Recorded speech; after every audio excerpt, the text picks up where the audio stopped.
Good afternoon and welcome to the 330 Sports Show. My name is Justin Coffin. We are live downtown at Youngstown Studio. Today is May 25th, 2023. Today we have a guest joining us today. She is, I'm gonna have her tell you all of the different things because I went through her resume here and she's got a lot of different titles. But Emily Heikkila from Trumbull County Country Club. That's where we'll start. So Emily, why don't you tell us a little bit about yourself and your background?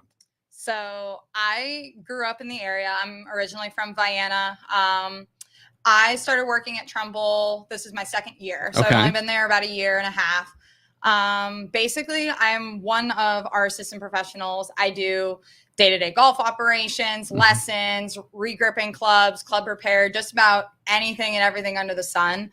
I grew up around golf. My parents owned Vienna Short Holes on 193 when I was growing up. So Dad kind of introduced me to the game. I've had a club in my hand since I was 2. So I was kind of destined for it, for this industry. I don't know. What else do you want to know? So since the age of 2, you've had a club in your hand. Yep. So obviously anyone out there that golfs really well or golfs really poorly or somewhere in between, it's a very muscle memory sport. So you have to have a lot of repetitions. And again, whether you're good or bad or in between. So you've been learning for your entire life. Yeah. And so when did you kind of know, hey, I'm pretty good at this? I'm actually extremely humble. Like, I don't like to say that I'm good at the game. I'm going to say it for you. Yeah, okay. I'm going to say it for you.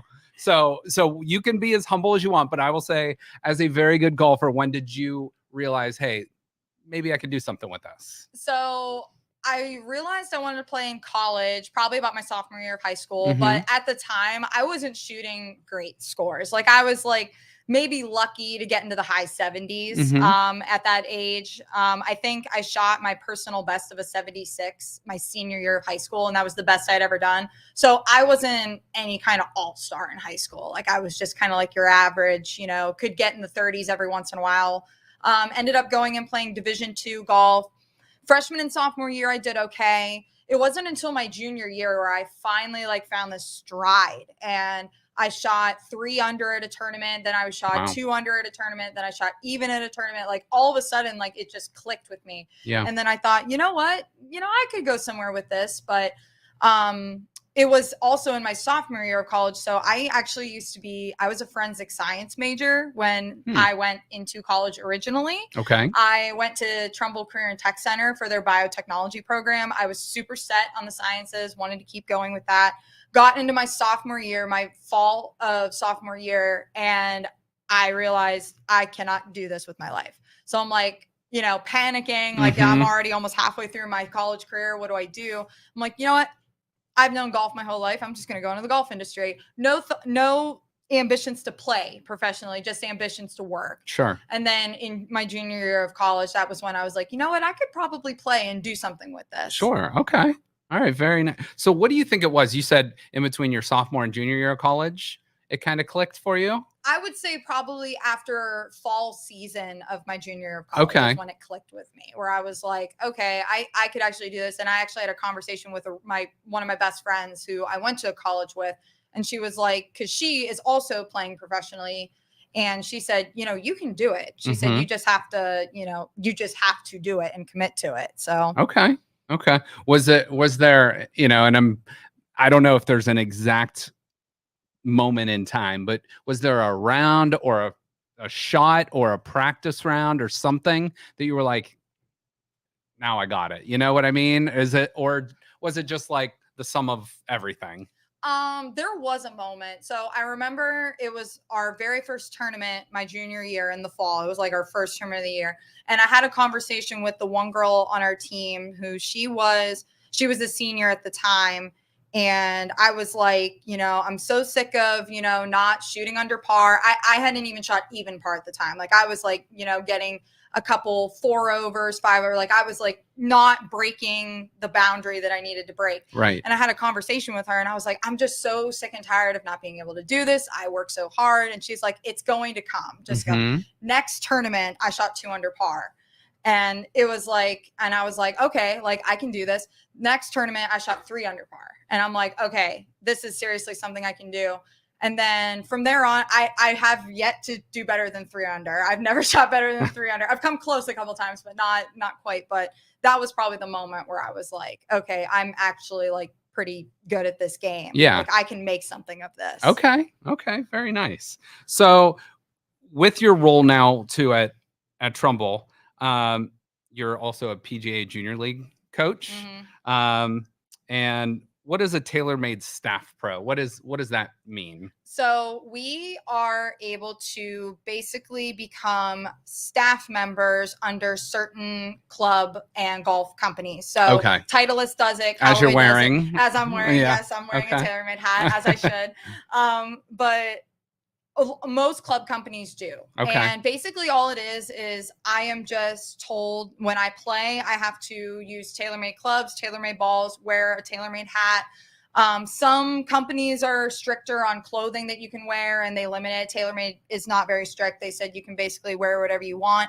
I usually stick to anything with the Trumbull logo on it just to keep it safe. But so yeah, they just asked that. And I think glove too. I have to wear a TaylorMade glove, but it's not like being sponsored, I guess is a really good way to put it. Like I'm not sponsored fully by TaylorMade. Like they're not paying me to promote their product or anything, but I got, clubs for free. I get, money, like credit towards stuff on their site and things like, so I kind of am getting paid in a way, not but a bad like deal. They're not handing me a check. Like, hey, you shot, 4 over in this tournament. Here you go. Here's a check for doing so well.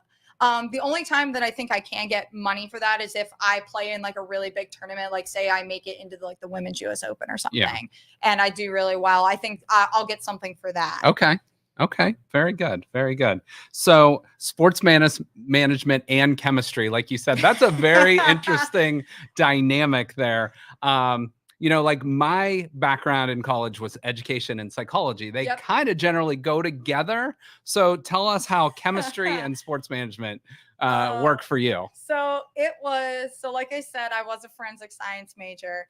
And when I decided to switch majors, they said you have one of 2 options. They said you can drop your minor, you can drop a minor completely, just do your major, but you're going to have to take a whole bunch of these like ridiculous filler classes. And then they said, or you can take 2 more science classes and that'll count toward a chemistry minor and that will count towards your last 2 classes. Because basically, since my science classes didn't line up with the new bachelor that I was going for, they were like, okay, you're going to have to take a whole bunch of filler classes. And I thought, well, I want to graduate on time and I don't want to take like 20 credits a semester. So I'm like, all right, I'll just finish out. Unfortunately, I had to take 2 of the hardest classes for that minor, but I was like, it's worth it. I got done in time. So that was how I ended up with a chemistry minor. And my dad always tells me, he's like, please put that on every resume you ever turn in, put it on. He's like, because people are going to ask questions. Oh yeah. A lot of my friends that have done, and become pharmacists or whatever, they would always say organic chemistry, the hardest class they ever took. So I don't know if you had to go down that route or not, but I did. I only had to take organic chemistry 1. So I was lucky that I didn't have to take the second one because I barely got through the first one. Like I think I got an A, but it was like I think it came down to the final exam of whether I was going to get an A or a B. But actually, I think the 2 hardest ones I took were biochemistry was really hard, but that just was with saying like I walked into that class like, if I get a B, I'll be okay. I accepted B from the very beginning. But the class that was the hardest was actually analytical chemistry. Interesting. And it was the most boring class I ever saw because it's literally just tiny analytical mathematical things of lab work. And it was awful. So luckily, I think that might have been the class that drove me out of that major. Because I was like, I can't do this my whole life. I will be so bored. So during this interview, we will not ask any more chemistry or biology questions of you. However, let's go into you do a lot of like motivational type stuff on YouTube. You post some of your workout videos and stuff like that. So tell us a little bit about, doing stuff on YouTube and how that either helps you or helps others around you. So my YouTube is very small, but that's okay. You're growing. You're growing. Yes. Yeah. Actually, it's funny. I posted a video that I was like, you know what? I'm just going to do it because I feel like it's going to be educational for people. And it was just like what clubs I'm playing this year. It has almost 600 views so far. And I'm like, I did not expect that to happen. Like I gained like 20 subscribers from it. I was like, whoa, okay. Actually have something going here now. Yeah. But I started the YouTube channel kind of on a whim because I watch YouTube a lot. Like there are so many people I follow and stuff like that. And I thought, this is something that I could probably do. I did not realize how hard it actually was. Like I had to learn how to edit and do all this. And luckily I'm a pretty fast learner, so I figured it out. But it all stemmed from that. And as far like with Instagram and stuff, I kind of changed my perspective on social media in general in like the last year. I thought, you know what, like, cause I used to post just to, get likes and do stuff like that. And I thought, you know what, I don't like what the person that it was turning me into. So the YouTube, I kind of changed the dynamic on my YouTube, changed the dynamic of my Instagram to kind of become that more motivational, helping people, like teaching people, like you don't have to work out every single day. Like I've skipped the last 2 days because let's face it, my 5 a.m. alarm went off and I said, absolutely not. Right. So like, and that's kind of what I wanted it to be about. Okay. Very good. Very good. And in turn, I think sometimes when you're like reteaching something or explaining something that you already know, you almost like pick up like, oh yeah, maybe you think about things a little bit different. Like you're reteaching it, which teaches you in turn again. Yeah, exactly. Like I've learned so many different things over the last like year just from doing all of that stuff. And it's been great. That video taking off has really kind of motivated me even more to keep going with it. Because last year, like around when I started at Trumbull, I kind of stopped doing it more or less because of time, because it would take me forever to film. I wouldn't have anything to film.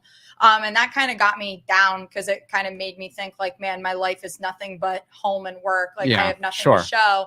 And then I kind of reinvented it. I'm like, no, I have more that I can talk about. Then that's when the golf thing kind of became the main point of it. And I thought, okay, golf and fitness is something I do every day. I might as well show people what I do. No doubt. No doubt. That's awesome. Okay. So you mentioned your parents owning that Short Holes when you were younger. And you mentioned picking up a club when you were 2. Yep. And did you always love it from an early age, or was it just something you did until you learned to love it?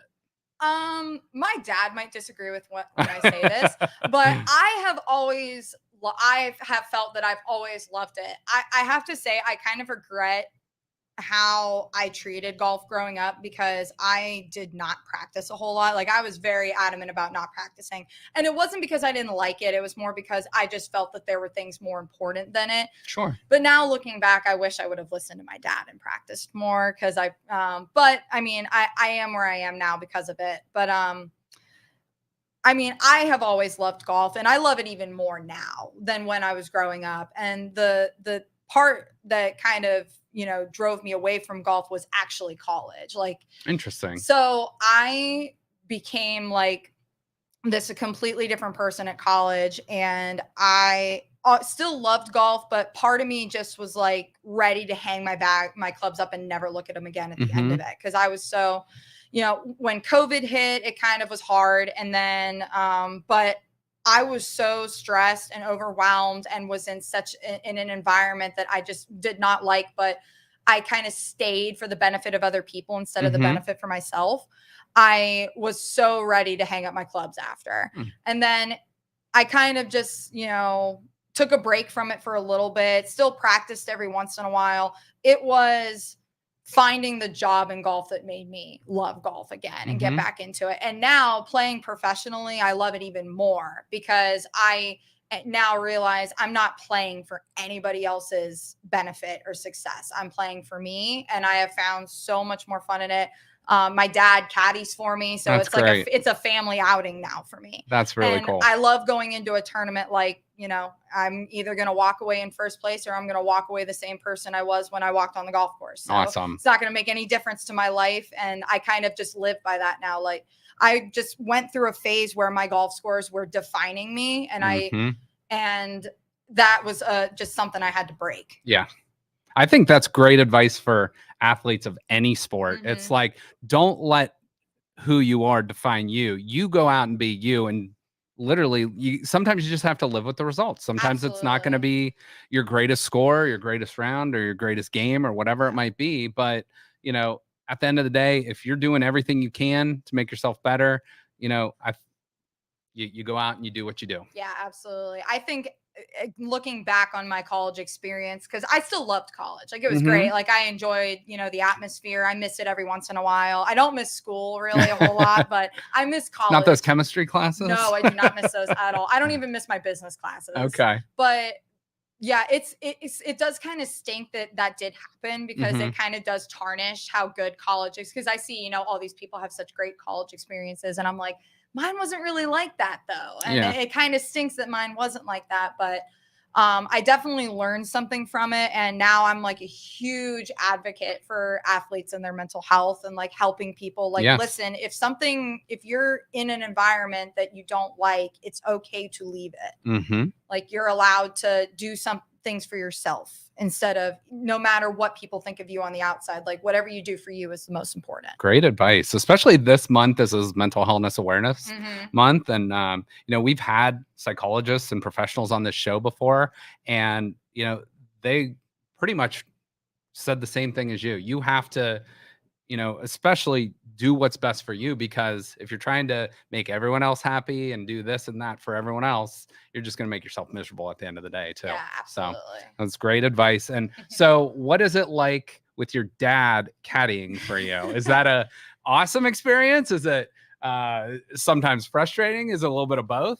It's a little bit of both. Mostly because we are the exact same person. Okay. Like, we butt heads a lot. Yeah. And it's because we both want to do well in what we're doing. Yeah. And we are just the exact same person. So we butt heads a lot. I haven't fully argued with him on the course in a long time. I kind of fired him from being my caddy for a little bit there, but now he's my caddy again, and we love it. Like, we have fun. Our favorite thing to do is eat Snickers on the golf course, because that's just, that was something that started back in junior golf, where he would tell me to eat a Snickers. But yeah, so now it's just now it's fully enjoyable. But yeah, back when I was younger, I was pretty ruthless when I was younger. That's good. That's good. I like it. And when I told you, I had mentioned I had worked with Genevieve in the past. You said she was on the youth circuit or whatever with you, and she is one of the sweetest people I know. However, she is fiery and a competitor on that golf course. Yes, so I think you got to be a little bit of both too. So to be that, to have that mindset. Yeah, I remember playing her. She was always like, she is like one of the nicest people I know. She's so sweet, but oh my gosh, on the golf course, she was like, I was like, killer. I know. I was like, how do you do this? I'm like, can you teach me how to do this? No, she's great. That's awesome. So let me ask this to any future golfers that might be out there, whether they're 8 years old, the 8-year-old you watching this, or someone that maybe has never picked up a club and they're in their 30s and they want advice. So someone that's like learning to golf, what advice, and I know that's a very broad question, but what advice would you give someone who's maybe just starting out? Don't get discouraged too quickly. It's a very hard game. It's a hard game, and it's a humbling game too. It's one of those sports where people from the outside in look at it and think it's super easy, but it's not. It's physically demanding. It's mentally demanding. And if you're just starting out, don't get discouraged. Like, if you don't hit a good shot, I promise you, you're going to hit bad shots. You're also going to hit good shots. And if you really want to feel better, go and look up videos on the PGA Tour of like their biggest blunders. And like, Tiger Woods shooting an 82 in a tournament is completely unheard of, but he's done it at his skill level. So no matter what, you're going to have good shots and you're going to have bad shots. You just got to kind of learn to roll with it no matter what. Awesome. Great advice. All right. So when you are about to tee off, let's say it's a big tournament. You're on the first tee. You got, however many, whether there's 5 people or whether there's 50 or 500. what's going through your head when you're about to tee off in the first hole? When I'm about to tee off on the first hole, the funny thing is that since golf is such a mental game, you have to be thinking positive no matter what. You can't let any negatives in. The one thing you have to tell yourself is actually you don't say the word don't, because your brain doesn't understand that word. So if I say, don't go in those trees, guarantee I'm going to shank it in those trees. So my first thought my thoughts on the first tee are always, no matter what, your family, your husband, God is going to love you just the way you are when you're done. The second thing always is stripe it down the fairway. Those are my first two things. Awesome. Stay positive. I love it. And really, if you think about it, golf not being, you can play on a team and have a team cumulative score. However, it's an individual game. Absolutely. And there is not much more pressure than it's just you, and the results are all on you. So staying positive, keeping that good mindset is so important. Absolutely. So important, because a lot of times, a lot of people can have the equal skill level, but it's what goes on between the ears that's the difference. Absolutely. The mental game is what separates your good golfers from bad golfers. If you have a poor attitude, if you don't have a strong mental game, which I've read books upon books of how to improve my mental game. I started out reading them when I was younger because my dad made me, but now I read them and I actually enjoy them. That was just, middle school, high school Emily, just not appreciating what was being put in front of her and not realizing how important it would be later on in the future. But no, books have been huge. But the mental game is what's going to separate the good from the bad. Awesome. Absolutely. Awesome. Do you have any pre-round superstitions or rituals that you do? No superstitions. I'm actually not a very superstitious person. Okay. My number one pre-round ritual, and I started it in college. I don't remember when, senior year, junior year, around that time. I listened to the song Indestructible Soul by Jeremy Camp. Okay. And I always listen to that song and I just kind of go off by myself and I just pray. Okay. To God and say, walk with me on the course, keep my mind right, keep, the negative thoughts away as best you can. And basically just no matter what happens, I know that I am good and healthy and happy at the end of the round, no matter what. Awesome. So that's probably the thing that I do every single time. As far as warming up goes and things like that, I just, go hit a few balls on the range, go hit a few putts. I'm not a huge, practice a lot before you play person. I'm just like, you know what? It's, I've always been taught it's either there today or it's not. Okay. No amount of warming up or practice is going to change the round that is, set in stone for me today. Interesting. Okay. All right. I like it. What is your favorite aspect of golf? And in turn, what is the toughest part of golf for you? So favorite and toughest. So my favorite aspect of golf is probably just how social it can be and how it brings a lot of different people together. I've always loved that. I've loved making friends on the golf course. You're going to spend 4 hours together. You might as well make it friendly. You meet so many people and you meet people from started at the age of 20 and now they're 21 and they're playing well, or you meet people like me who started at 2. The toughest part of golf is definitely, but other than for me personally, other than trying to stay in the positive mindset and stuff like that, I have always, as far as the actual golf game goes, my short game is just not there. I've always struggled with that, but on the mental side of things, I would say just keeping it positive and trying to keep your mind in that place is probably the toughest part of golf. For sure. So if you driving, your middle shots, your iron type shots, and putting. So you think putting's maybe your weakest area? Putting, or I think it's just my short game in general. Okay. Chipping and putting. I've had days where it has been spot on and everything, and those are the days I play extremely well. But most of the time I struggle in that area. And I practice it a lot. Yeah. But it's just one of those things where it just doesn't always click every single time. Sure. But that happens with everybody has a part of the game that's like that. No doubt. Okay. All right. What is the toughest course you've ever played? Actually, I just played it, and my dad is going to laugh at this part when he listens to this. I played in the U.S. Women's Open qualifier a couple weeks ago, and that course was the cruelest course I've ever played. Actually, I'll take that back. It's the second cruelest course I've ever played, and my dad is really going to laugh now when I say this, because when we went to districts in high school, we played a course called Tam-o'-Shanter, Hills and Dales, not the one in PA. It was in Canton. Okay. And that course, the course and the US qualifier course, they were very similar and they were both equally hard. Luckily, the one in Canton now has been demolished.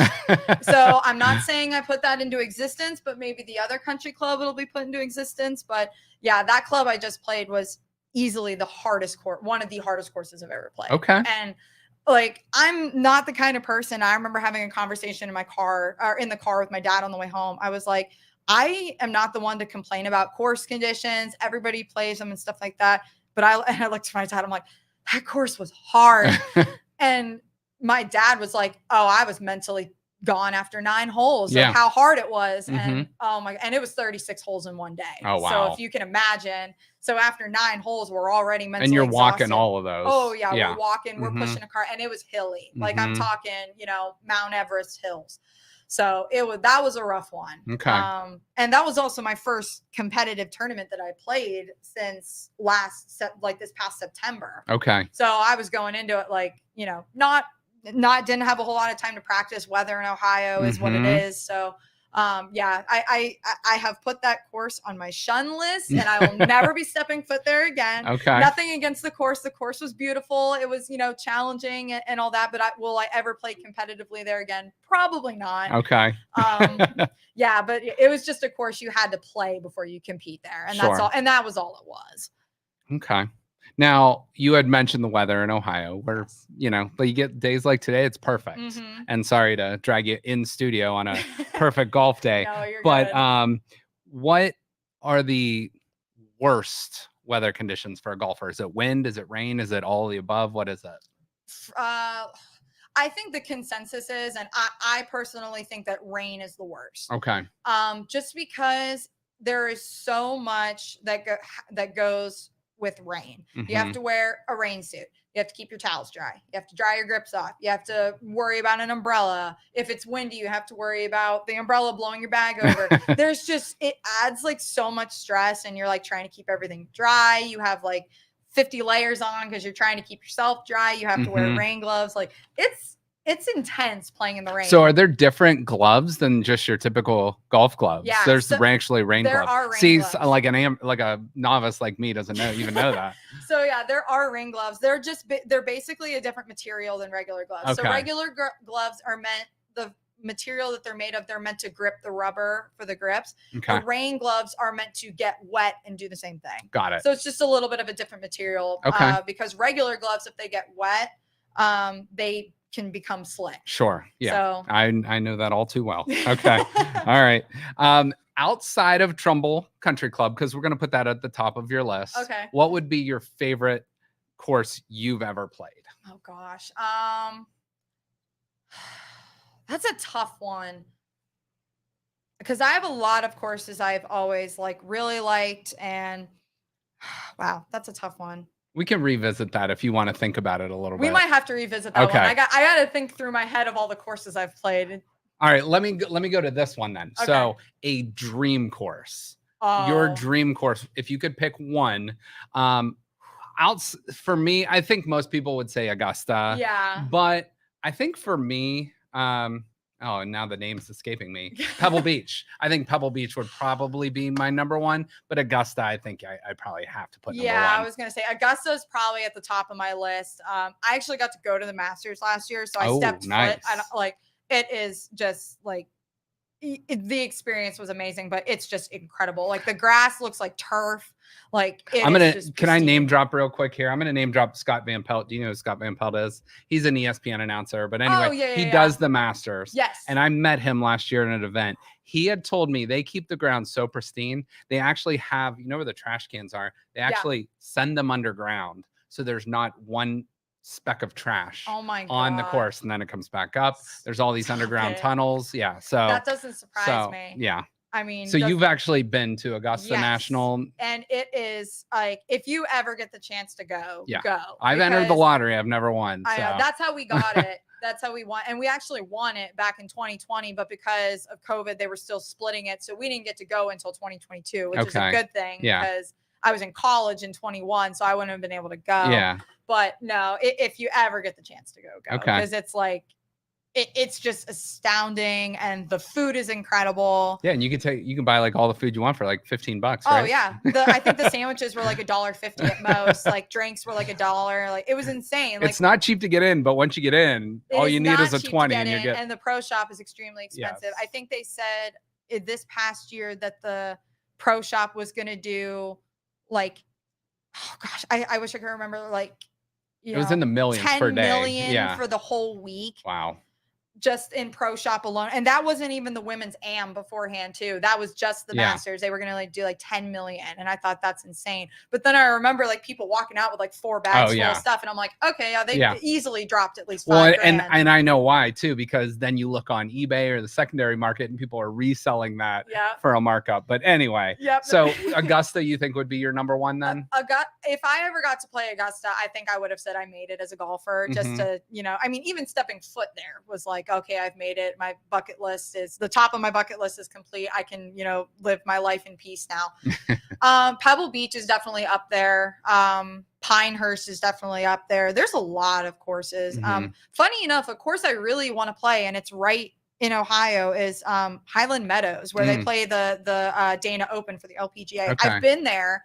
I went and watched it, and then when I worked for the Northern Ohio PGA section, our Toledo Open was there one year, so I've been there a bunch, but never got to play it. So that's one that's just right in our backyard. Same with Inverness, little clubs like that have you been to Muirfield? I have not, and that's it's in like 2 weeks. I know. Get down there. I feel like a horrible Ohioan to say that, and I am an Ohio golfer, and I've never stepped foot on Muirfield. Oh, we got to get you down there. It is a beautiful course too. I've heard, and the funny thing is that TaylorMade, they did a tournament there in April, and I couldn't go, and I was upset because I was like, I could have played Muirfield, and I could have played in a tournament, and I'm like, we're gonna get you down there one of these years. Okay, good. Soon enough, we're gonna get you there. All right, so and I'm gonna still have you think on in the back of your head while you're answering all these questions your favorite course you've played. Okay, so do you have a shot in your history that sticks out to you as like your best shot you've ever struck, or best putt you've ever made, or drive or whatever? Do you have a shot or a round that sticks out to you? I have a couple rounds that stick out to me, but a shot that sticks out to me was at my regionals my sophomore year of college. So that was kind of like that was probably the point where I finally was starting to play a little bit better. Sure. But on the 3rd hole of the first round, I got a hole in one. Oh. And my dad was there to see it. So it was like 140-yard shot or something. And there was a creek in between, but the brush was so high, we couldn't see the green. All we could see was the flag. So I shot it, I hit it, and I knew it was good. It was going right at the pin. I just didn't know how good it was. And all of a sudden, I hear my dad just erupt on the other side of the thing. And he's just screaming, it went in. And that's probably my favorite moment ever. I will never forget it. I have the golf ball. It's in like a little case in my cool. office at home. Like, that's probably one shot that I will never forget. Okay. That's fantastic. Let me ask like this. Do you have, you mentioned the round. So what round sticks out to you, or a couple rounds stick out to you? The hole in one happened as a sophomore? As a sophomore. Okay. Yeah. Okay. Yeah. And the funny thing is that I think I shot like 79 that day. So I didn't kept you under 80. It did. Kept you under 80. My dad was like, man, the hole in one's the only thing that kept you under. And I'm like, hey, you got to do what you got to do. Hey. Probably the round that, funny enough, the round that sticks out to me the most was my last round of college ever, probably. And that's because I played terrible. And I just thought that, like, that was kind of like, it was my last round. My dad was there to watch it. Yeah. And I walked off the green just sobbing. And that was like, that's probably the round that sticks out to me the most, because the whole time, all I could think was, I'm playing terrible, but this is my last round, so I don't care. Like, I'm going to make it the best I can. And so it's odd that a bad round is the one that sticks out to me the most. But I don't know, just something about that round. And we went through a lot in those last few days. Like, we had a girl that was like right when you still had to test for COVID before. We had a girl on our team. She tested positive when we got there. So we didn't even know if we were going to be able to play. We thought that we were going to be out. So the fact that we even got to play was a miracle. Like, our coach fought. It was actually our grad assistant that was with us that time. He fought so hard for us to play. So it was more or less just the fact of, I actually got to play in my last one, my senior year, and I made it there. So I think that's why it sticks out to me the most, because it almost didn't happen. I was going to say, yeah. I think a lot of people that are really good at what they do, especially in athletics, sometimes remember the bad stuff or the bad rounds or the negative experiences more than the good, because they build off of that to make themselves better. Okay. Yeah, absolutely. So you had mentioned the hole-in-one. So I gotta ask you about the whole Michael Block story this past week. Yes. So he was the golf professional, very similar to you. Absolutely. And got to play, and he killed it. So what does someone that you're basically in his shoes on the female side? So, like, what does someone like you think about that? I think it's amazing. His story was so awesome to watch, and the hole-in-one just completely topped it off. And the funny thing was, I was sad. He dunked it too. I know. I didn't get to see it live. I was so upset.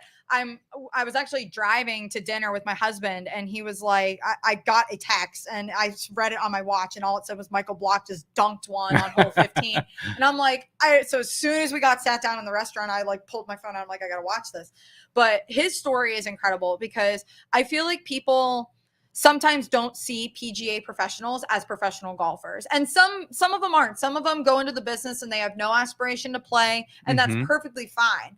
But the ones that do play and they enjoy it, and they, try to, make a career out of it while working too, I feel like sometimes people don't see us as professional golfers. And I think he really broke that wall down, because he did better than some of the top players in the world. Yeah. And it's like, it just kind of shows, I think TaylorMade put a picture online that said, why not? And that is exactly it. Why not? Why shouldn't we do this? Why shouldn't we be, allowed to go and do this? And I don't know. His story was very inspiring. For me, because he was also a TaylorMade guy. So I was like, woohoo. Yeah, right. I'm like, go TaylorMade. But just his story in general. And when I found out, like, he works at, he gives lessons at a club, and like that was life changing for him. And there was also a video circulating online, my dad sent it to me, of everybody at the club reacting to him finishing when he got the hole-in-one, and they were just cheering. The place was erupting. And I thought, that man is extremely lucky. He loves what he does. He just did something incredible, and he has an entire club surrounding him. Oh yeah. And they love what he just did. And that's what it means right there. When you find a place like that in life, you've made it. Yeah. And honestly, I mean, I've seen both of those videos. I've seen the hole-in-one, and I saw the club reacting like that. To me, like, the reaction of the other people is the one that gave me more chills than that one. Me too. Like, it made me tear up a little bit, because I thought, man, that place appreciates him. Yes. And you can see it in their faces, how happy they are for him and how much they wanted him to succeed. And his golf lessons just went up a few bucks per I know, per hour. The thing said that he was already charging $125 a lesson, and I thought, he's going to be charging like $200.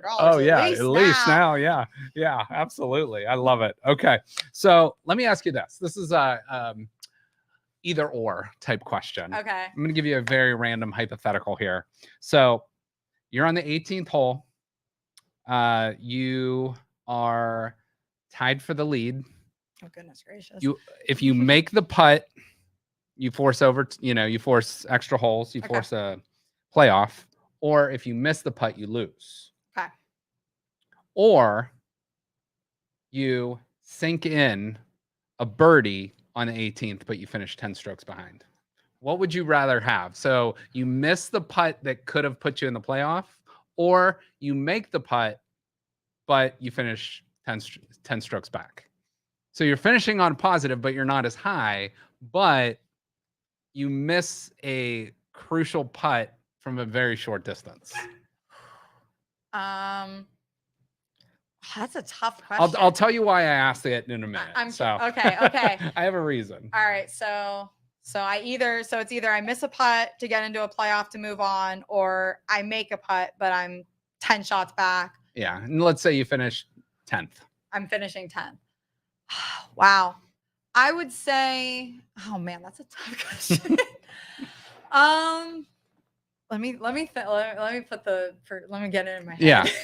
And while you're thinking of it, I'm going to explain why I ask it, because whenever I have basketball coaches or basketball players on, I always ask them, would you rather lose at the buzzer or get blown up by 30? Almost every person says, I'd rather get blown up by 30, because one decision or one play I could have made differently, I'm going to overanalyze that the rest of the day, the rest of the night, the next couple of weeks, whatever. So that's why I asked that to a golfer, because sometimes it's one stroke that makes a difference. Yeah. I would say that I would rather miss the putt to go into the playoff. Okay. And the reason I say that is because I at least know that I gave myself a chance. Yes. And I gave myself an opportunity to win. If I'm like, and I'm sure at 10 shots back, I'm thrilled to have made the putt. It's not a bad place. Like 10th place is not a bad place. No, not at all. But I think I would feel a lot better knowing I gave myself a shot than, I was never in it to begin with. I like that answer, because I think it's a very different dynamic, because you're not comparing apples to apples there, with a team sport versus an individual sport too. So I like that answer there, and I wanted to explain why I asked that. Okay. Right. So golfer or athlete you admire that you could play a round of golf with? Oh my God. And they could be living or deceased. That's hard. So any male, female, whoever, any athlete or golfer that you could play an entire round of golf with. Oh my gosh. That's such a tough question, because there's so many people that I wish. What if I gave you a foursome? You can have 3 then. I can have 3? Yeah. Okay. All right. I would have to go with Annika Sorenstam, definitely. Arnold Palmer, and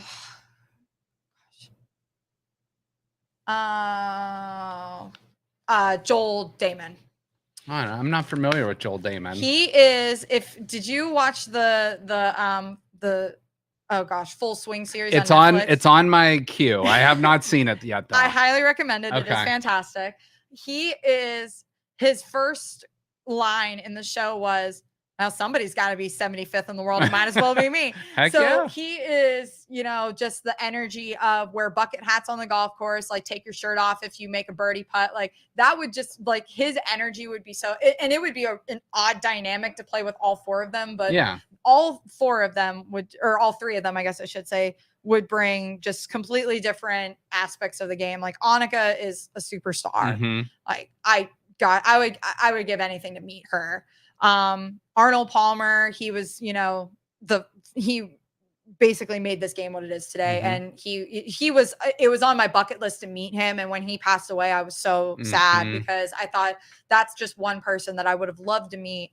And then I think Joel Damon just kind of speaks for itself. Okay. He would just be fun to play with. That's cool. I'm going to have to look him up. Well, I'm just going to have to check out that show soon. Just to put into perspective, and he talks about it in the show. He had to qualify for the US Open last year, playing in the qualifier. And I think he played the one in Ohio. He shot played awful the first round, went and drank 6 White Claws. And then he ended up shooting 6 under the second round and made it in. So, I feel like he would just be an entertaining guy to play with. Everybody's got that, cause a lot of me and my friends we're casual golfers. So we do a lot of, outings and stuff like that, but we're playing best ball, we're not playing, so it's a lot of scrambles and stuff like that. Sometimes you hit that bell curve of okay, a couple drinks. Oh, I'm feeling good. And then it's if I drink anymore, it's going right back down to where it started. So Yeah. I feel like I can relate to him a little bit. Yeah. So, okay. I will check that out. Okay. So Augusta National, you can play that course with, by yourself, hypothetically. This is an either or again. Oh gosh. You can play that course by yourself. Or you can take those 4, you and those 3 others, to a local putt-putt course and do that. You have to pick one of the 2, though. So you get to putt-putt with Annika Sorenstam, Arnold Palmer, and the third guy you mentioned. Or you get to go play Augusta by yourself. What are you picking? I'm going to pick the putt-putt course. I mean, I feel like that's a much better story to say I just beat Arnold Palmer, Annika, and Joel at putt-putt here in Ohio versus I walked and played Augusta by myself. Okay. I just feel like the story is much better. I like it. Okay. All right. Good deal. All right. So I'm going to ask you just a couple random ones before we close out here. So favorite golf or sports movie? Oh, that's hard because my husband and I are big movie people. Okay. Probably would have to be The Greatest Game Ever Played. That's that's really good. Yeah, that's just such a good movie. And my dad and I always watched it, and we still quote that movie very often. There's a lot of good quotes in that movie. So I'd say that's probably my favorite. That's a cool one because it's a real underdog story too. Yeah, it's a huge, and it was true. Yeah, and so like that's just awesome. This is so funny because your answer was the same as I believe Brian and Jenna's when really? I had them on too. So very good. Me being the very casual golfer, I'm going Happy Gilmore. So Oh yeah, that's always good. Do you have a favorite non-sports movie or like other type of sports movie?